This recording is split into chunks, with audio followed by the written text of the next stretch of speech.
This is the Slow Wardrobe. Come and have a look. Hello, welcome to episode 115 of the Slow Wardrobe podcast. My name is Linda. In this podcast, in this episode, I should say, I'll give you a quick update on my knitting and crochet antics, followed by the Layercake section of the podcast, which is filled with a bunch of tulip dresses that are currently on pre-order. And I'm showing them, of course, combined with lots of other different colors and different outfits and different combinations of the Layercake collection. But first, a quick crochet and knitting update.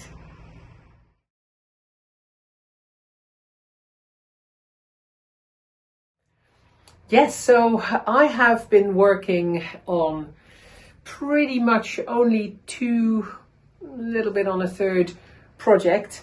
I finished the socks that I was knitting for my husband and I didn't bring them. Did I already finish them last time?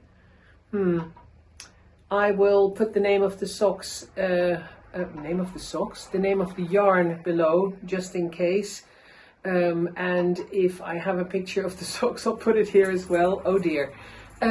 If in doubt, just watch the start of episode 114. It's a pair of self-striping socks that I knitted, and the sock yarn was quite a special yarn because £5 of every skein sold goes to a charity that helps people that are stranded in the Gaza region, the incredible atrocities that are still going on there. So a wonderful initiative, and I am very, very keen to support this initiative because of two reasons. Obviously, for the sake of the money that's being raised, but also this yarn, it is amazing. So another big plug for the yarn, photograph of the yarn definitely here, and details below. So what have I been working on then after I finished those socks? I said that I was quite tempted to start another garment for myself, but haven't actually done that because, of course, I'm also headlong into the preparations for the Wonderwall exhibition, the Wonderwall show in Wales, that is on for the last weekend in April. The weekend that you will be watching this podcast is the last weekend of preparation for me. Then next weekend, I'm skipping the weekend in terms of newsletter or podcast because it is fully focused on the show. Of course, it does deserve my complete concentration. And of course, I'm already preparing for it. So with my head already on Wonderwall, I could only do one thing really, and that was to take one of those new linen gradients. I actually have a couple here lying on the table because I'm labeling them. This is not one of the new ones. This is an existing one in Peacock. Here's one of the new ones. This is Royalty, which of course goes from teal to blackcurrant, but I've grabbed one of the other ones. In fact, I've grabbed two of the other ones, and I'm knitting, or crocheting rather, another little phone bag. Here is my work. My crochet hook was still in my stitch, so I'll make that stitch a little bit bigger so I don't end up pulling it out altogether. And this is two gradients in a row. At the bottom is cloves, which goes from blackcurrant to here, a tobacco brown, a fawny brown, and then we go from that brown into a warm mustardy yellow, and that of course is the turmeric. I'm on the second to last color, so I'm in the process of going from the brown to the yellow, and then the yellow comes at the top, and then of course it'll get its lining, the hardware with a nice long strap, and magnet to close it. I actually have a couple of them hanging here, so I can show you here another bag that is made out of, well, virtually a double gradient. This is the Cottage Garden, which is 7 different colors that all form that all form a long gradient specifically for the Soupeler shawl. I'll show a photograph of Soupeler in the same color combination here. I make special small kits of this big gradient just for the bags, but this is just grabbing 2 of the 4 color gradients and combining them into an 8 color gradient effectively to make one of the phone pouches. So that's what I'm working on, to have it ready in time for Wonderwool, because it shows off 2 of the new gradient colorways, and the rest of the time I'm doing very, very, very little in terms of knitting at the moment, for 2 reasons. One, I'm crocheting like mad to finish that bag in time for the show, but secondly, I am of course working on a blanket that is part of the crochet course that I'm following, that is all about colors and color combinations and color theory, run by Sue Maton. I knew it was not going to be easy to hold up the bit of blanket that I've got already.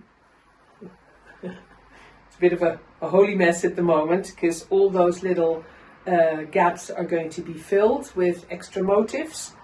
I've got a photograph that I'll show you now, full screen, of having this bit of blanket lying on the floor, so you can see that this is the top right corner of what is going to be a full-size blanket. These are all the background colors, if you like. They're main colors of the main motifs in the middle of the blanket are going to be much brighter and inspired by sunflowers.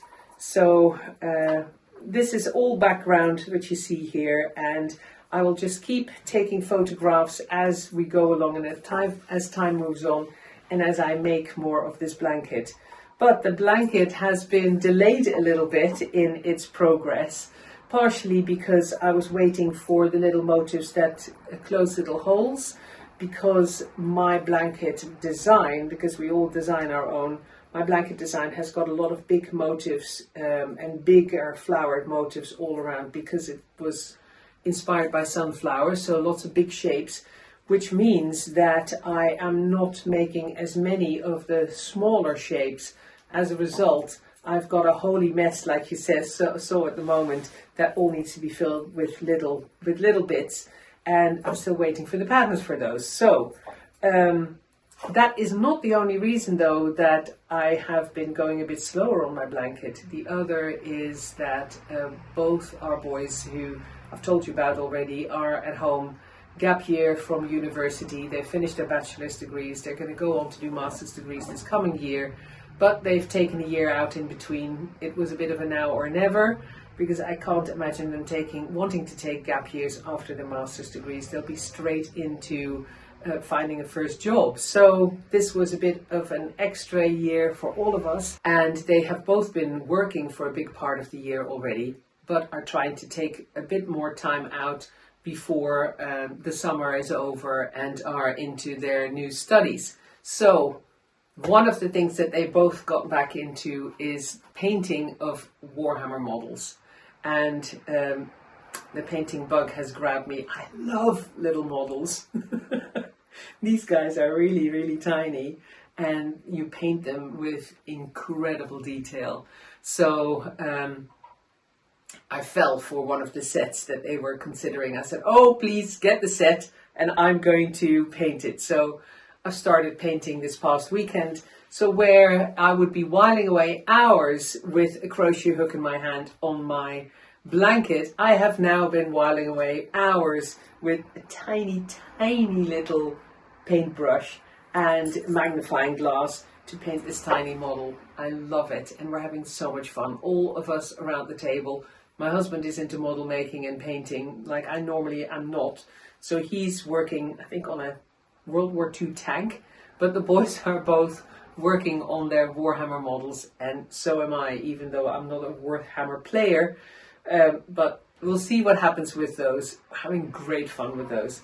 There's one other project that I have knitted on a tiny little bit, and this is a project that I've shown you before.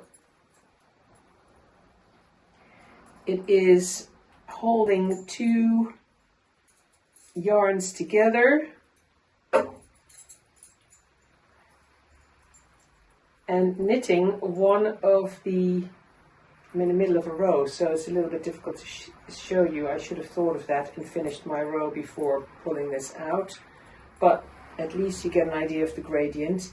It's one of those little long shallow crescents that is going from a what should we call it, kind of a salmony pink orange, and gradually going to a purple. This is a gradient by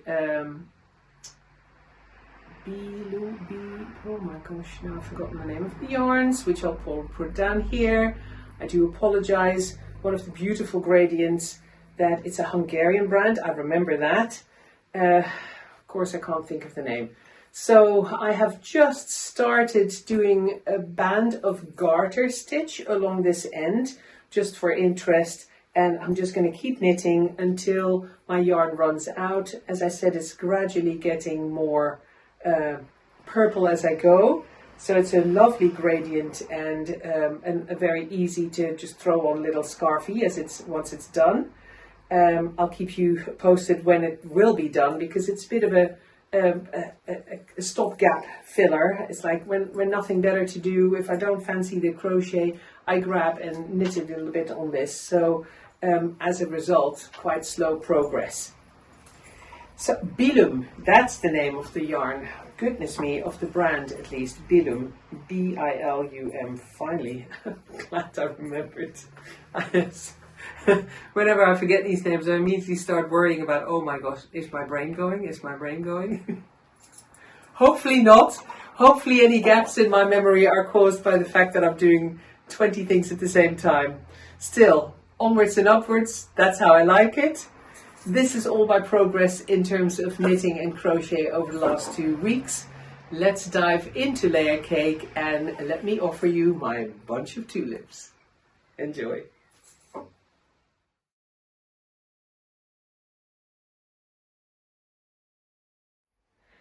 Time for tulips. Here they are, just like I try to do every spring. A nice bunch of tulip dresses for you to pick from. Lovely, colourful, some darker colours, some really light colours. I'm going to show them all to you today.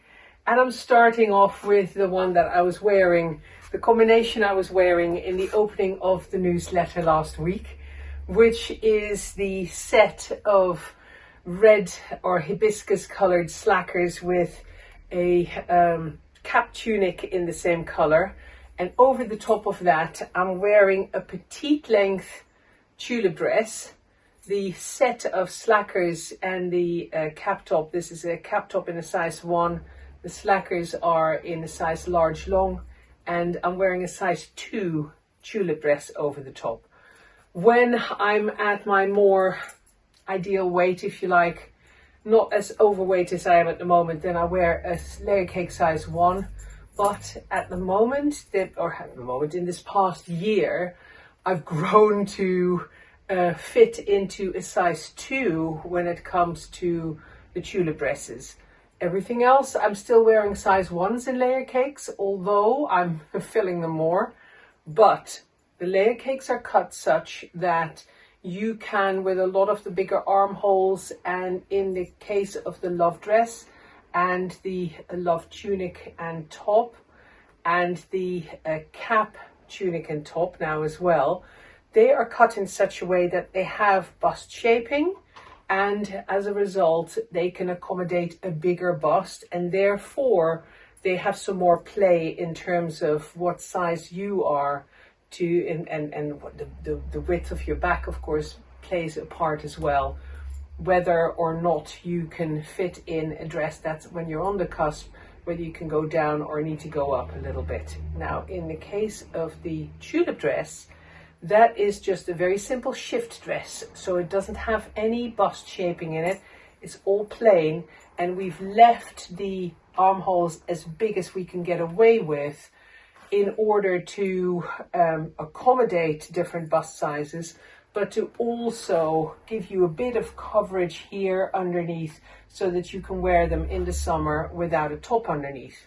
However, there are also lots of you who prefer not to bare your arms completely because of age-related extras. It all starts looking more wrinkly, just there's too much of everything going on there. I've got exactly the same thing. I've got big bingo wings. Of course, there's genetics in there as well. In my case, it's also overweight. So if I don't want to put those on display, then with the cap tunic and the cap top, I cover just that top bit of my arm and still manage to have my arms out without feeling quite as exposed as I would do with just a tulip dress on. Of course, things change again once you've got a bit of a tan going and you feel a bit more confident about bearing all, or you're on holiday and you think, solid, I am going to catch the rays. Then of course you can leave something like that off. And in a lot of cases, it's also the weather here in the south of England. Definitely, we like to think that it's springtime, but boy, oh boy, we still have very wintry days. So if you need to keep layering, then this is a great way to layer a tulip dress. The other thing is that a tulip dress in a petite length is only knee length on me, and in regardless of my any weight issues, I don't wear dresses that short. But if I wear them in combination with a pair of trousers like this, then of course it turns into more of a tunic, and that I really like the look of. So that is something that I want to impart on you again as well, because we do the dresses in 3 different lengths. You can play with those different lengths depending on how you wear that dress. If you want more coverage, then choose a longer one. Even the longer ones you can still then wear with trousers underneath. I'll show you in a minute. But if you like the idea of having this as a tunic rather than a dress, then especially with the pre-order discount that we've got going, that really puts the dresses, including your loyalty discount, at a level that they're more like a tunic in terms of price. So that's a consideration as well.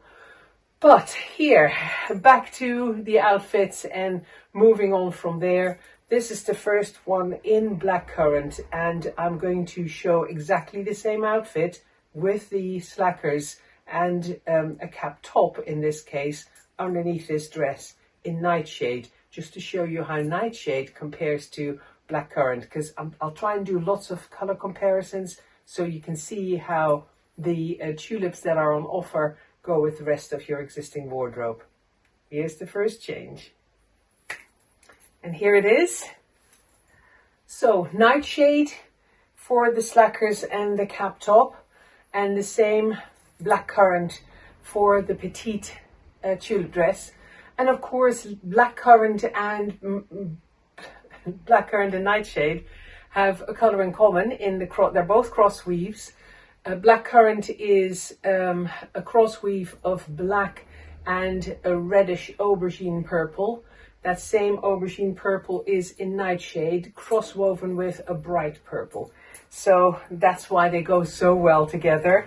Beautiful set, darker of course and more sultry in its look, but no less summery, especially with the arms. And of course, it's possible with an outfit like that to then you either lose the trousers or lose the top depending on the weather.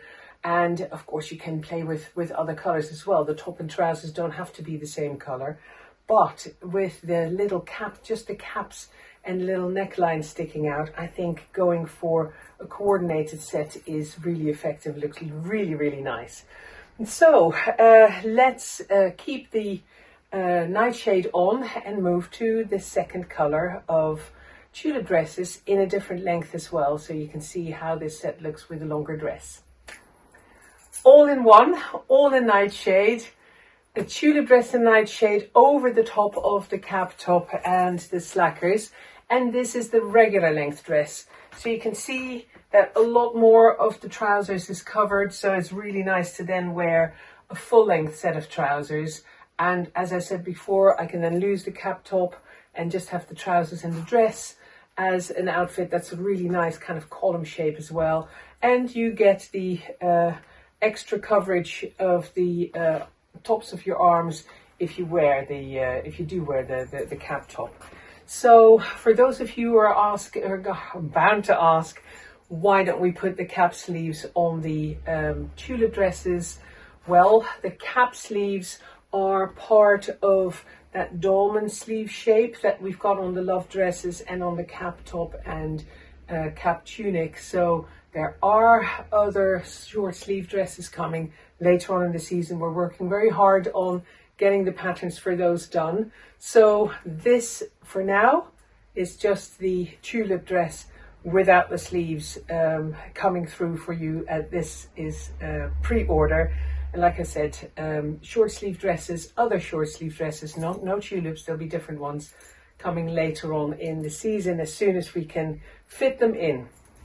So staying with the tulip dresses for now and this lovely shift dress shape, let me change the color of the set that I'm wearing under the nightshade, and let's go for some contrast again, because I've got a beautiful set to contrast the nightshade with. This is the lovely combination of spring greens with nightshade. These slackers are the regular length, so you can see that they're slightly cropped on me, and in the large size, and again a size 1 for the cap tunic I'm wearing underneath the dress. So lovely combination, the spring greens with the nightshade, and of course with spring greens, that's another color of tulip dresses that are in the pre-order. So spring greens is another color where I can go everything in one color with the cap tunic and the slackers underneath. So let me show you what that looks like.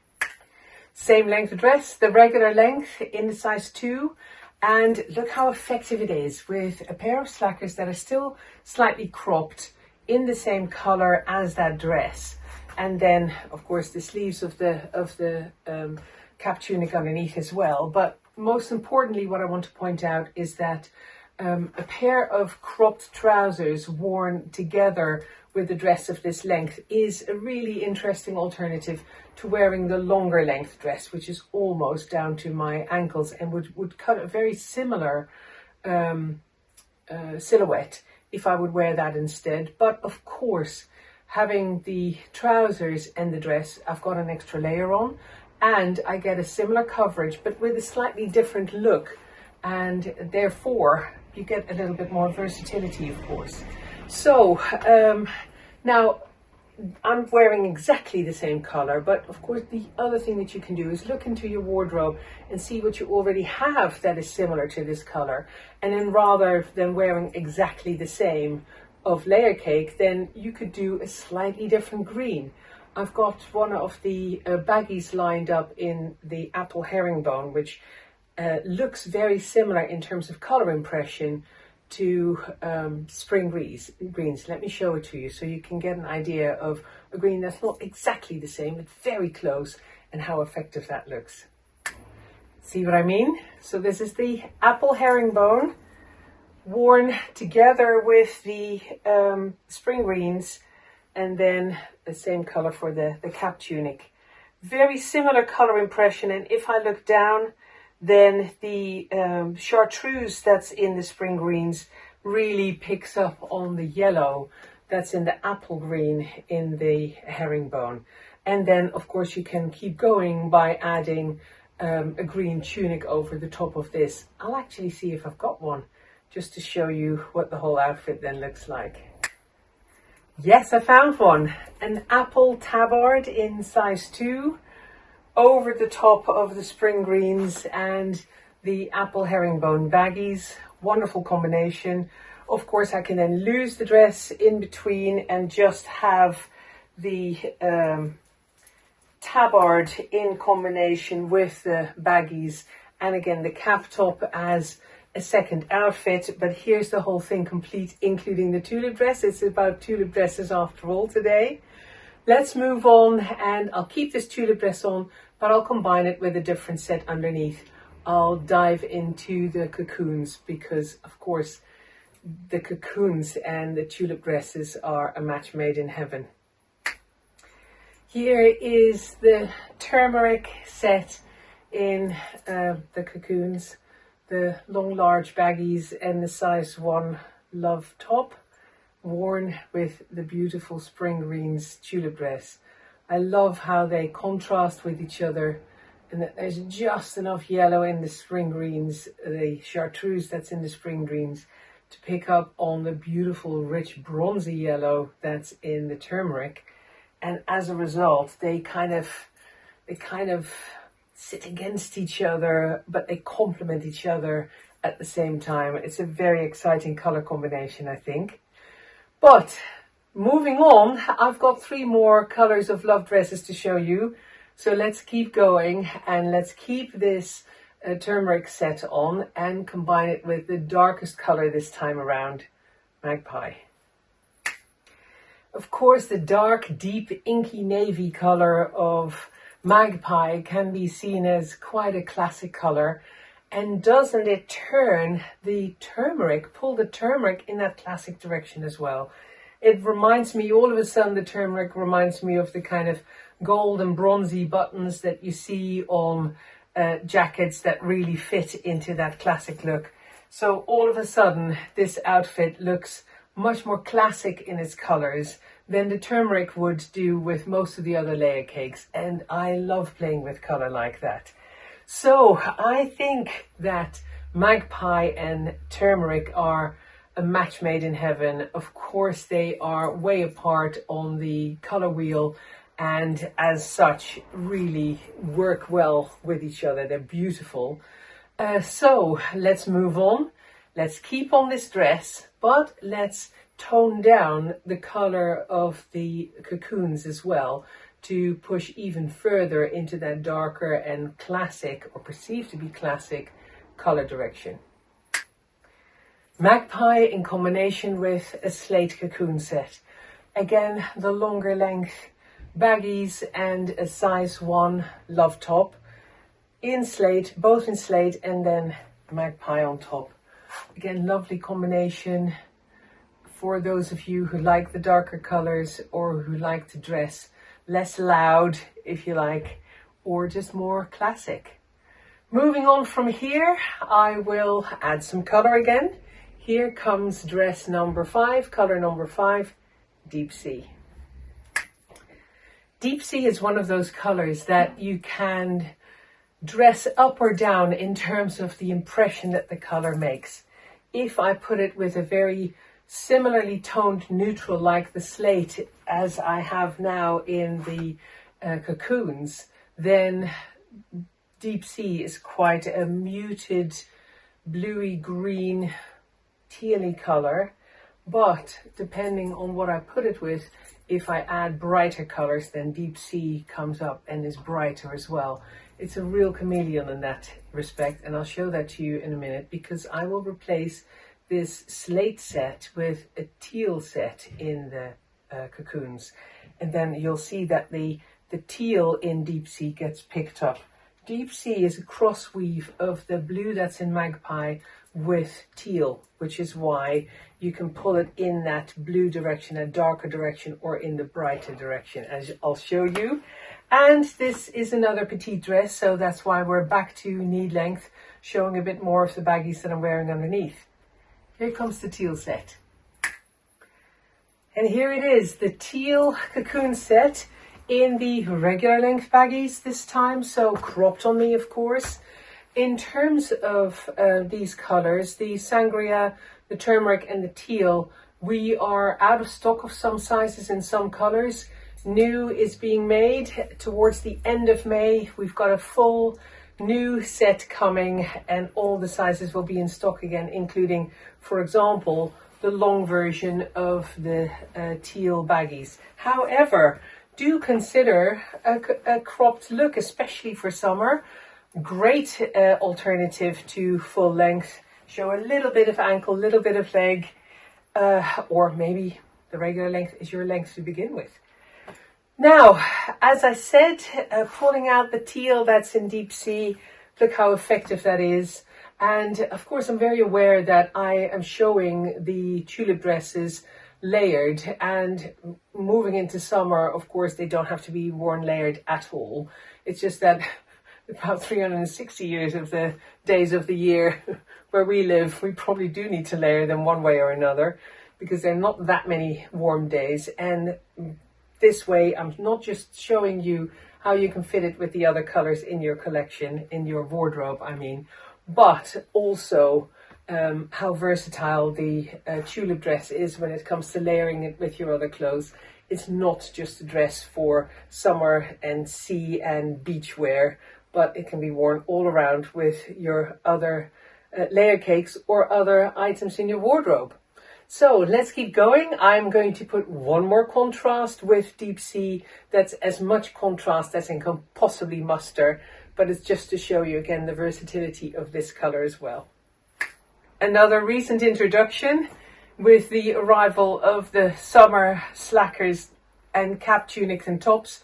This is a set in blood orange. So opposite sides of the spectrum with the deep sea, and what a glorious combination. Really, really cheerful, very springtime, summery, and very effective.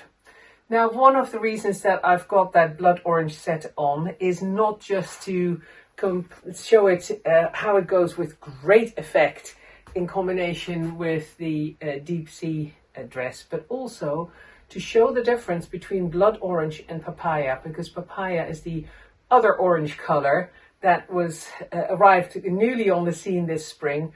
And I want to show you how papaya looks next to blood orange, because you will be surprised at how effective they are, even worn together. Here it comes. Wow, right? Papaya tulip dress, size 2 regular length, worn with slackers in the regular length in blood orange and a cap top in the same color. Now, why do these look so good together? Of course, the age-old layer cake answer, they have a color in common. Both of these oranges contain magenta. Our warm, bright, hot pink magenta color runs through both of these cross weaves. In the case of blood orange, it is combined with quite a bright orange color. In the case of papaya, it is cross woven with chartreuse, which is why papaya looks lighter and slightly softer on the eye than the hot orange that is in blood orange. But together, of course, they make sweet music and a lovely combination. So last but not least, I'm going to layer the tulip dress over a sleeved dress. I've got a size 1 long gather dress here in the rust diamond. I'm going to layer that with the tulip dress and see what that is like in terms of how they fit over the top of each other, because of course the gather dress has got gathers and therefore is more plentiful in terms of fabric. However, we've tapered it so that it is not a big a huge tent when you wear it. It's slightly tapered towards the bottom and therefore not too ridiculous in terms of the amount of fabric that you're dragging around with you. Let me see. Let's have a look and see what that looks like underneath a tulip dress. I haven't actually tried it, so it's a new first for me as well. And it works surprisingly well. The rust diamond gather dress in the longest length, and then I've got a regular length tulip dress over the top. So I actually have this same tulip dress in long length as well. So I'll swap them in a minute so that you can see that if you've got the same length dresses over the top of each other, of course you don't have that extra band of contrasting color hanging out underneath. So the other option that you would have is to, if you wear, for example, the regular length in the either love dress or gather dress, and you like the idea of having a band of color underneath, then you could go to the petite length in the tulip dress to create exactly this same look, but all slightly higher up. Let me grab the long dress to see if the gather dress actually completely disappears or not. I don't know yet. It should do, just about. Let's see. And yes, as intended, the bottom of the gather dress is just invisible underneath this long length tulip dress, exactly the way we would like it to be. And I still have the sleeves visible. Of course, I also have a double layer of linen here that I'm wearing, so the whole thing becomes more wearable through a bigger part of the year. Potentially too warm on the warmest days, of course, but then I can peel one of them off, either the gather dress or the tulip dress. So just to end today's show, let me show you a tulip dress without anything underneath or over the top. And just to finish the look of the show with a proper summer dress, summer outfit. So here is the tulip dress in papaya, long length, size 2, on a 5'10" height person. No sleeves at all, as you can see, so as summery as it gets in Layercake terms. Now, if you like this idea, but you think, well, when I'm walking around, I would still feel a little bit exposed like this. Got one more trick up my sleeve of something that you can throw on and take off easily and not be stuck with a cap top or cap tunic that's underneath your dress. And if you then sit down and think, well, actually, I'm going to take this last layer off and give the tops of my shoulders a little bit of sunshine, then the next item is easy to put on and take off. Let me show you.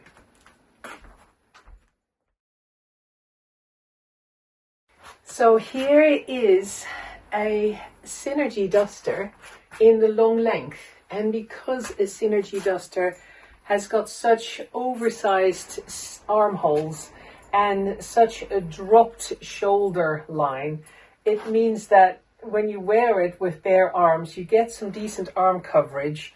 You don't feel quite as exposed. And of course, the swagger.